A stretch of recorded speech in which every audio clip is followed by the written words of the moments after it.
Battle of Mons Graupius. The Untold Battle of Mons Graupius. What happens when the world's most disciplined army meets a confederation of wild, freedom-loving warriors at the edge of the known world? How did a Roman general with a taste for glory and a flair for strategy outwit thousands of screaming charioteers on a misty Scottish slope? This isn't just a clash of swords, it's a clash of worlds. Who won? Who lost? And why did Rome, despite its overwhelming victory, never truly conquer the North? Stick around, because this story has betrayal, bravery, and battle tactics that would make Sun Tzu raise an eyebrow. Back in the misty days of Julius Caesar, Britannia was the stuff of Roman bedtime stories, a foggy, barbarian-infested land where the sheep were suspiciously large and the locals even more so. Caesar popped over in 55 and 54 BC, poked around, got into a few scuffles, and left with a polite shrug. He didn't conquer the place, but he did make it fashionable to talk about it at Roman dinner parties. Fast forward a century and Emperor Claudius, who, let's be honest, needed a win, sent Aulus Plautius to do what Caesar couldn't: plant the Roman eagle in British soil. The invasion began in 43 AD, and by 83 AD, Rome had made decent progress. Southern England was playing nice, building roads, towns, and even learning to enjoy Roman baths. But the North? Oh, the North was a different beast. Northern England, Wales, and especially Scotland were still full of tribes who thought Roman rule was about as appealing as a cold bath in January. The Silures, Ordovices, and Brigantes were particularly spicy. The Brigantes even had a royal soap opera. Queen Cartimandua ditched her husband Venudius for her armor-bearer Velicatus, sparking a civil war that made Roman governors sweat through their togas. It began with a death. Not just any death, the death of an emperor. Vespasian, the grizzled old warhorse who had clawed his way to power through civil war and grit, breathed his last in 79 AD, but not before attempting to rise to his feet, declaring, "An emperor ought to die standing." And so he did, or so the legend goes. A final act of imperial theater from a man who knew how to exit stage left. Vespasian had favored a policy of expansion, a Claudian conquest of the rest approach to Britannia. But his son Titus, inheriting the purple, was less interested in distant mud-soaked provinces and more concerned with keeping Rome from burning. Literally, Mount Vesuvius had just exploded. Now pause for a sec. Join the front lines of history and power. Welcome to European Battle, where epic clashes, legendary warriors, and untold stories come alive. By subscribing and turning on notifications, you're not just joining a channel, you're stepping into a world of thrilling battles, strategic brilliance, and jaw-dropping historical drama. From ancient empires to modern warfare, we deliver cinematic storytelling, expert insights, and exclusive content that will leave you breathless. Why subscribe? Unlock premium battle breakdowns and rare historical footage. Be the first to witness new episodes and live events. Join a passionate community of history lovers and strategy minds. Fuel your curiosity with facts, theories, and fierce debates. Don't just watch history, live it. Hit that subscribe button and turn on notifications to never miss a moment of the action. Your front row seat to Europe's greatest battles is just one click away.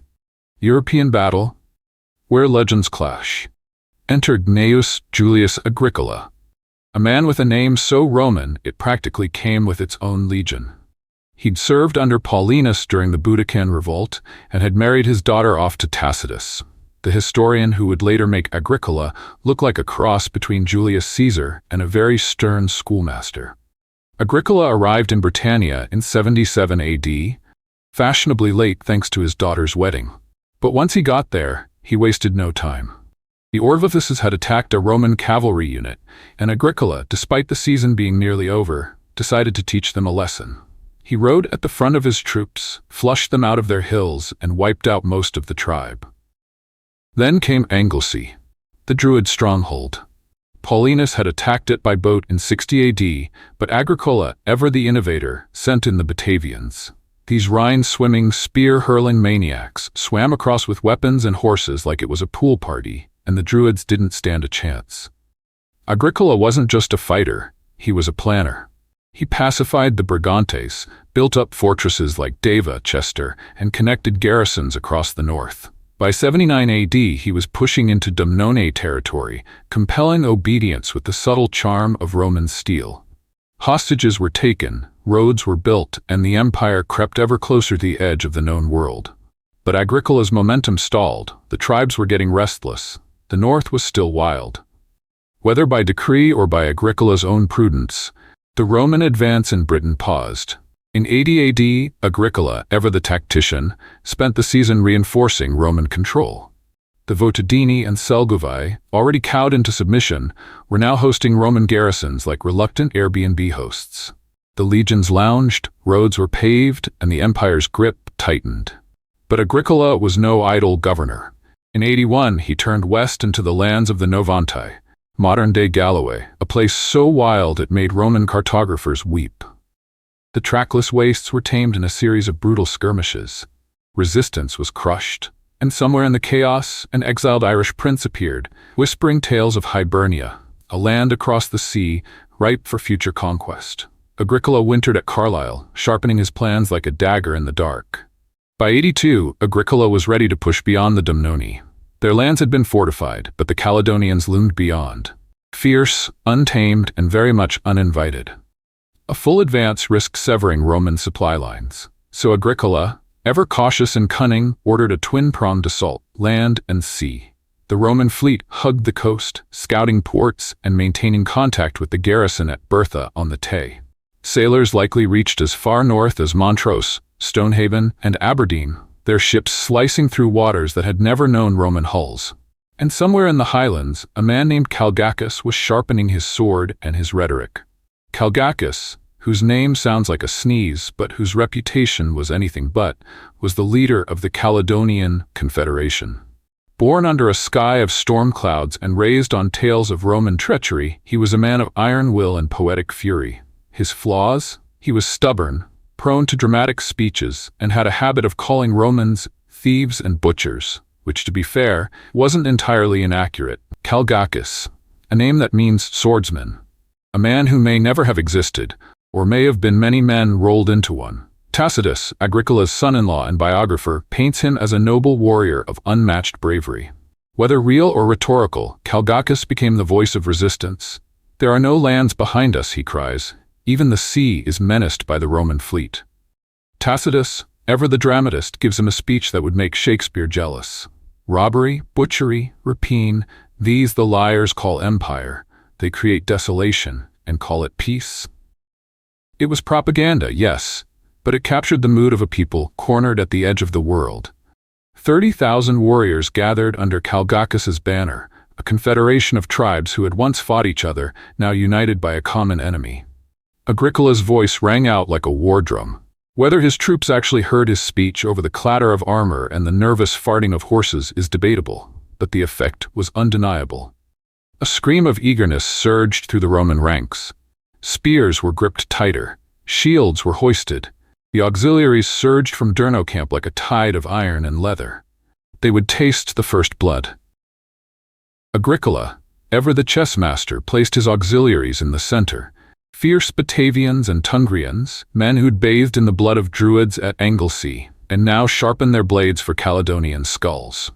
On the wings, 3,000 cavalry pawed the earth, snorting like war-trained stallions. And in the rear, the grizzled legionaries waited, silent, deadly, and itching for the signal. Agricola himself dismounted and took position at their head. A general on foot? That's not just commitment. That's a man who wants his statue to look heroic. Across the field, the Caledonians had taken the base of Beneshy, their ranks rising in a curved formation up the slope like a wave about to crash. Horns blared. War cries echoed. The ground trembled with the fury of a people who'd had enough of Roman road building and tax collectors. And then came the chariots. Dozens of them, driven by noble chieftains with the kind of reckless courage only found in men who've never had to file a census form. They darted across the plain, scythed wheels slicing through Roman lines like angry lawnmowers. It was chaos. It was carnage. It was beautiful. But Agricola wasn't new to this game. Agricola ordered his infantry to widen their lines. Why? Because horses are smart. They won't charge into a wall of spears unless they're suicidal or very confused. Looser formations allowed the chariots to be channeled, isolated, and neutralized, like angry bees trapped in a jar. The auxiliaries, used to fighting in flexible formations, were perfect for this. It was a tactic as old as Gaugamela, and it worked like a charm. As Agricola's legions approached, Calgacus rallied his warriors. He stood atop a hill, wind whipping through his hair like a shampoo commercial, and delivered a speech that Tacitus would later immortalize. He called Rome a devouring beast, a machine that made deserts and called it peace. His warriors roared. Chariots spun in circles like caffeinated ballerinas. The last free bastion of Britannia was ready to fight. The Romans stood silent. Auxiliaries, Batavians, Tungrians, and other fierce fighters fingered their weapons. Orders were barked, shields were raised. The chariots, once the pride of the Caledonian advance, became little more than expensive distractions. The Caledonian infantry hurled missiles. The Romans dodged, blocked, and returned fire with spears and curses. The Batavians and Tungrians surged forward, their short gladius blades perfect for stabbing in tight quarters. The Caledonians, wielding long swords better suited for dramatic poses than actual combat, were overwhelmed. Shields became weapons. Brass edges and iron bosses smashed into faces. The Romans pushed forward, up the slope, through blood and bone. Aulus Atticus, a young prefect, fell in the thick of it. Tacitus says he was too keen, which is Roman for, he ran ahead like a madman. His death was a blow, but the advance continued. The remaining chariots were now useless, trapped, isolated, and surrounded by angry men with pointy objects. The Caledonian cavalry on the wings tried to press the advantage, but Agricola's 3,000 horsemen countered with brutal efficiency. It was less a battle and more a cleanup operation. The enemy horse scattered. The Romans held the field, but the auxiliaries were tiring. They'd fought hard, crushed the chariots, and pushed the front lines back. Now from the slopes, the rest of the Caledonian horde descended, angry, fresh, and ready to avenge their fallen. Agricola had anticipated this. He released his reserve cavalry. They charged into the advancing masses, and it was a slaughter. These new Caledonian fighters were poorly armed, barely armored, and utterly unprepared. The Roman cavalry carved through them like a hot knife through rebellion. The enemy broke. Hundreds fled without striking a blow. Agricola, sensing the moment, mounted his steed and joined the hunt. The surviving Caledonians vanished into the forests, seeking refuge among the trees. Some Roman pursuers were ambushed in the thick woods, but Agricola responded swiftly. Lightly armed cohorts formed rings in dense terrain, while cavalry struck in the open. It was textbook suppression, brutal, efficient, and final. Agricola, watching the chaos unfold, allowed himself a thin smile. This was it. Years of campaigning, of mud and blood and marching, all leading to this moment. The battle was brutal. Chariots charged, spears flew, and the hills echoed with the cries of the dying. The Roman line held firm. The auxiliaries countered with precision. The Caledonians fought like lions, but the Roman machine was relentless. By the end of the day, the field was littered with bodies. Calgacus had vanished, perhaps dead, perhaps retreating into legend. Agricola had won, but the victory was bittersweet. The north was not fully conquered, and Rome would never truly tame the highlands. Agricola and his men rested in camp for days, basking in the glow of victory. Mons Graupius had been a triumph, tactically, strategically, and symbolically. Agricola received triumphal decorations and a statue, but no parade in Rome. That was reserved for emperors. And yet, despite the bloodshed, Rome did not hold the north. By 90 AD, the Caledonians were back in charge. The empire had other priorities. Hadrian would later build his famous wall, and the Antonine frontier would rise and fall. But the descendants of Mons Graupius remained proud, defiant, and unconquered.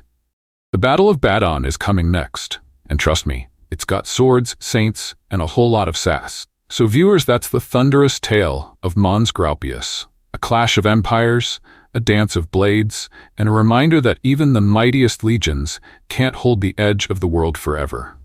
If you enjoyed this saga, don't forget to follow, subscribe, and click the notification bell on our channel